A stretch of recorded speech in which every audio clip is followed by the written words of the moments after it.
to good friends, the ones we hold dear, the ones who will tell us what we need to hear, the ones who love us right or wrong, and to all those good friends that give you this song. Hello, good friends, and welcome back to The Last Walk, Remember When, with your host, Ron Baumbach. And we're back in time again for the story times, the story of Christmas and Christmas cards. So, get back off your easy chair, walk into your kitchen. Reach way in the back in the cabinet, get that fruitcake that's been going around your family for the last 45 years. Reach into your refrigerator, take out a nice, refreshing apple cider. And don't forget the cinnamon stick. Go back to your easy chair, close your eyes, get ready, it's storytelling time. The Last Walk is back. Life is too short, we get only one turn. With luck we find beauty, but we sometimes get burned. But if you've had a true friend, or perhaps a love, you've experienced a piece of heaven above.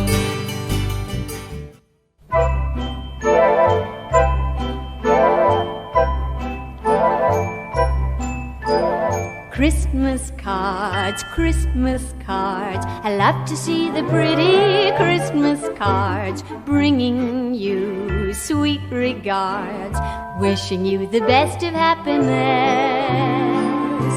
Love to write to someone I'm thinking of, love to write to the place and folks I love. Love to send them a message of good cheer, with words sincere, when Christmas is here. That's the wonderful sounds of a person you know, a famous singer, the downtown girl, don't sleep in the subway girl, but 2 o'clock. I believe the song came from 1954. Her beautiful rendition of a song called Christmas Cards. And I thought we'd talk about Christmas cards, the origin, what they mean, and the distinguished meaning behind all those cards. Where they came from, what they do to us, and what it means to those who send them and those who receive them. And I thought about how lucky we are with COVID in the past, except for some crazy stuff still going on. But still we're back to somewhat normal. But we can look back on the Christmas cards as a symbol of stability in our lives. For our family, it really stunk. We were stuck in the house basically for the 2-week period. Did Zoom, did on the deck, FaceTime, seeing and sharing of holiday joy, the presents, etc. Not really getting together in essence with the family. So it made me think of how things are different than they were years ago, and made us value the Christmas card that we received. Because as we all gather together and we look at the box or the bag or the basket where we put our Christmas cards, and we look and read what people wrote, and we value the cards we received, because they mean so much that someone took a time to actually write a card and send a card in these times to other people. And while the number of cards we received this year is a little bit less than the past, we know there could be a reason for it. It could be financial. It could be time has gone by. Whatever it might be, we do appreciate those we received, because it meant a lot to read and reflect. And we notice over the course of the last few years, more and more cards include the pictures of the families, the children, the grandchildren, scenery, vacations, hope to vacations, and just plain thoughts and memory reflections and good wishes. So we thank those who sent those. And with that in mind, I figured, what is this all about? Where did this come from, the Christmas card? Well, thanks to a gentleman named John Hank, who's written for Newsday, the New York Times. He wrote a story in 2015 for Smithsonian Magazine, December 9th, in fact, about the history of the Christmas card. And thanks to all John's efforts and what he wrote, we're going to relay that today a little bit of what this is all about, the history of the Christmas card. So sit back and enjoy. Close your eyes. You'll learn more about why we do what we do and why we did what we did. Christmas cards, Christmas cards. Love to see the pretty Christmas cards, bringing you sweet regards, wishing you the best of happiness.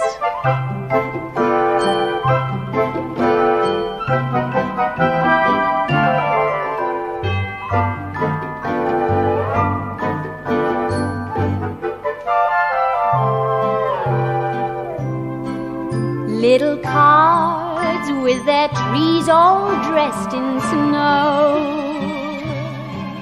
Little cards with their friendly fires aglow.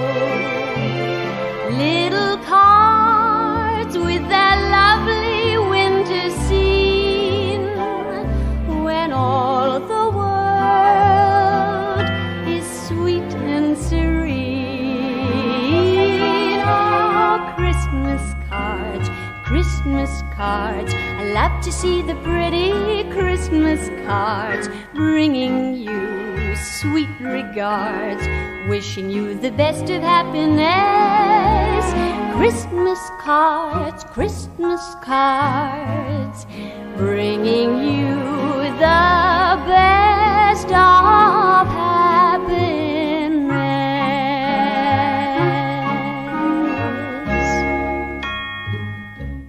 Now, for my research, before I go into John's report in Smithsonian, I found that the first known Christmas card was actually sent by a gentleman named Michael Mayer to James I of England and his son Henry Frederick, the Prince of Wales, in 1611. It was discovered in 1979 by a gentleman named Adam McLean in a Scottish record office. It was handcrafted and incorporated Rosicrucian imagery with the words of the greeting, "A greeting on the birthday of the sacred king, to the most worshipful and energetic Lord and most eminent James, King of Great Britain and Ireland, and defender of the true faith, with the gesture of joyful celebration of the birthday of the Lord. In most joy and fortune, we enter into the new auspicious year of 1612. And that, my friends, was supposedly the very, very first ever Christmas card. Now, John Hank tells us that a prominent educator and patron of the arts, some years later, a gentleman named Henry Cole, traveled in the elite social circles of early Victorian England and had the misfortune of having too many friends. You mentioned that? Too many friends? During the holiday season of 1843, a few years after the first card for King James, those friends were causing Cole much anxiety. The problem were their letters.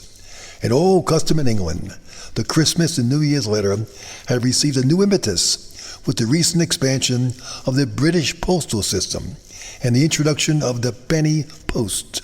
The penny post. Allowing the sender to send a letter or a card anywhere in the country of England by affixing a penny stamp to the correspondence. Now everybody was sending letters. Sir Cole, best remembered today as a founder of the Victoria and Albert Museum in London, was an enthusiastic supporter of the new postal system, and he enjoyed being the 1840s equivalent of what we call an A-lister. But he was a busy man. As he watched the stacks of unanswered correspondence, he fretted over what to do. In Victorian England, it was considered impolite not to answer mail, says Ace Collins, author of Stories Behind the Great Traditions of Christmas. He had to figure out a way to respond to all these people. Now, Cole hit on an ingenious idea. He approached an artist friend, J.C. Horsley, and asked him to design an idea that Cole had sketched out in his mind. Cole then took Horsley's illustration, a triptych showing a family at a table celebrating the holiday, flanked by images of people helping the poor, and had 1,000 copies made by a London printer. The image was printed on a piece of stiff cardboard, 5 1/8 by 3 1/4 inches in size. At the top of each was a salutation, to, and a blank, allowing Cole to personalize his responses, which included the generic greeting of Merry Christmas and a Happy New Year to you. It was, my friends, truly the very first Christmas card. Now, back then, it was not without controversy. In their image of the family celebrating, Cole and Horsley had included several young children enjoying what appeared to be glasses of wine, along with their older siblings and their parents. Now, at the time, there was a big temperance movement in England, Collins said, so there was some thought he was encouraging underage drinking. The criticism was not enough to blunt what some in Cole's circle immediately recognized as a good way to save time. Within a few years, several other prominent Victorians had simply copied his and Horsley's creation and was sending them all out at Christmas. Now, while Cole and Horsley get the credit for the first, it took several decades for the Christmas card to really catch on, both in Great Britain and the United States. And once it did, it became an integral part of our holiday celebrations, even as the definition of the holidays became more expansive and now includes not just Christmas and New Year's, but Hanukkah, Kwanzaa, and the winter solstice. Louis Prang, a Prussian immigrant with a print shop near Boston, is credited with creating the very first Christmas card originating in the United States in 1875. It was very different than what Cole and Horsley's of 30 years prior was like, in that it did not contain a Christmas or holiday image. The card was a painting of a flower, and it merely read, Merry Christmas. This is a more artistic, subtle approach that would categorize his first generation of American Christmas cards. They were vivid, beautiful reproductions, says Collins. There were very few nativity scenes or depictions of holiday celebrations. You were typically looking at animals, nature, scenes that could have taken place in October or February. Appreciation of the quality and the artistry of the cards grew in the late 1800s, spurred in part by competitions organized by card publishers, with cash prizes offered for the best designs. People soon collected Christmas cards like they would butterflies or coins, and a new crop each season were reviewed in newspapers like books or films today. The modern Christmas card industry arguably began in 1915, when a Kansas City-based fledgling postcard printing company, started by Joyce Hall, later to be joined by his brothers Rolly and William, published his first holiday card. The Hall Brothers Company, which a decade later changed its name to Hallmark, soon adapted a new format for the cards, 4 inches wide, 6 inches high, folded once, and inserted into an envelope. They discovered that people didn't have enough room to write everything that they wanted to say on a postcard, says Steve Doyle, Vice President of Public Affairs for Hallmark. But they didn't want to write a whole letter, so what could they do? So in this new book format, which remains the industry standard, colorful Christmas cards with red suited Santas and brilliant stars of Bethlehem and cheerful, if soon cliched messages inside became enormously popular in the 1930s to 1950s. As hunger for cards grew, Hallmark and its competitors reached out for new ideas to sell them. Commissioning famous artists to design them was one way.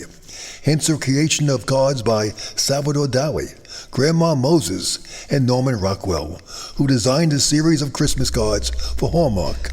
The Rockwell cards are still printed every few years. The Smithsonian's Archives of American Art has a fascinating collection of more personal Christmas cards sent by artists, including Alexander Calder. Now, between 1948 and 1957, Norman Rockwell created 32 Christmas card designs, including Santa looking at 2 sleeping children in 1952 for Hallmark. And the most popular Christmas card of all time is a simple one. It's the image of 3 angels, 2 of whom are bowed in prayer. The third peers out from the card with big baby blue eyes, her halo slightly askew. God bless you, keep you, and love you at Christmas time and always, reads the sentiment. First published in 1977, that card, still part of Hallmark collection, has sold over 34 million copies. Now, almost 60 years ago, came the first Christmas stamp issued by the U.S. Post Office. Perhaps speaks even more powerfully to the popularity of Christmas cards. It depicted a wreath, 2 candles, and had the words Christmas 1962. According to the Post Office, the department ordered the printing of 350 million of these 4-cent green and white stamps. 4 cents. However, says Daniel Piazza, Smithsonian's National Postal Museum, they underestimated this demand and ended up having to do a special printing. But there was a problem. They didn't have enough of the right size paper, Piazza says. Hence, the first printing of the new Christmas stamps came in sheets of 100. The second printing was in sheets of 90. Although they are not rare, Piazza says, the second printing sheets of these stamps are collectibles today. Still, thanks to the round-the-clock efforts by the Bureau of Engraving and Printing, a total of 1 billion copies of the 1962 Christmas stamps were printed and distributed by the end of the year. 1 billion stamps. Amazing. Today, much of the innovation in Christmas cards is found in smaller, niche publishers whose work is found in gift shops and paper stores. These smaller publishers are bringing in a lot of new ideas. And as we mentioned, many other ones are from the photos that people have taken through their iPhones and their Androids and their fancy cameras, or go into studios and they put them on their cards. What a wonderful thing to do.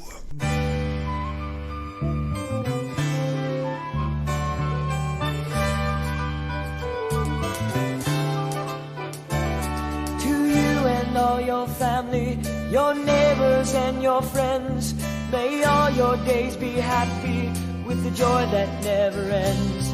May peace and love surround you at Christmas time and all the whole year through. I'm looking out my window at the softly falling snow that dances in the early morning light. I got my guitar right before me, strumming a beautiful sound, watching it coming down all around, on the fields and the farms and the road to town. And I'm thinking of a letter that I'm writing in my head, a Christmas card to all the folks I love. Instead of letting the postman bring it, I decided I'd rather sing it, especially for you, for you. And all your family, your neighbors and your friends, may all your days be happy with the joy that never ends. May peace and love surround you at Christmas time and all the whole year through.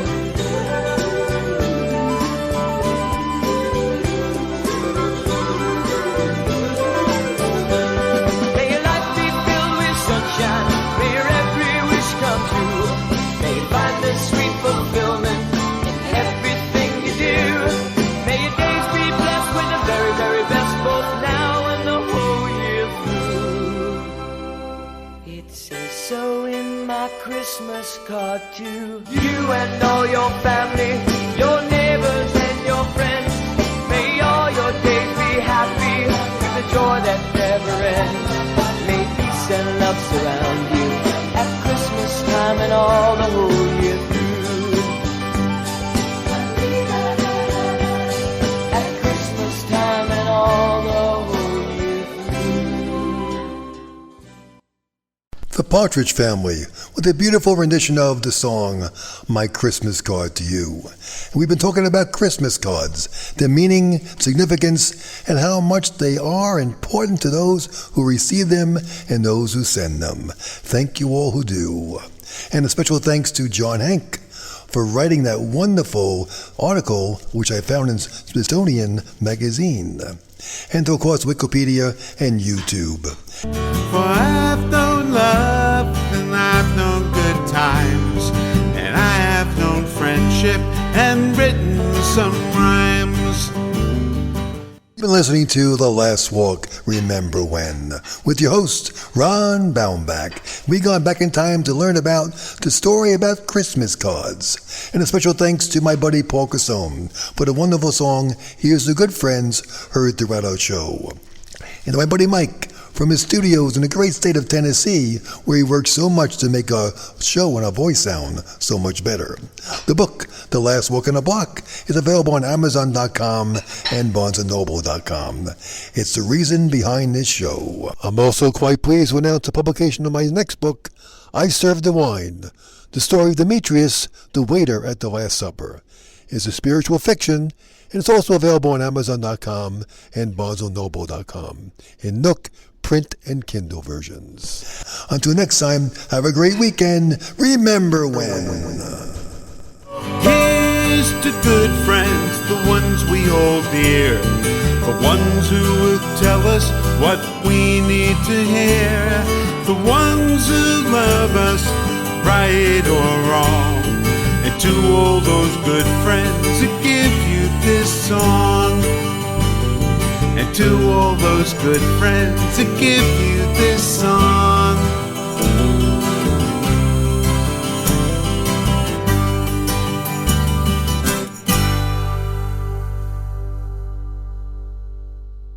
On a day like today, we pass the time away, writing love in the sand. How you laughed when I cried each time I saw the tide take our love letters from the sand. You made a vow that you would ever be true, but somehow that vow meant nothing to you. Now my broken heart aches with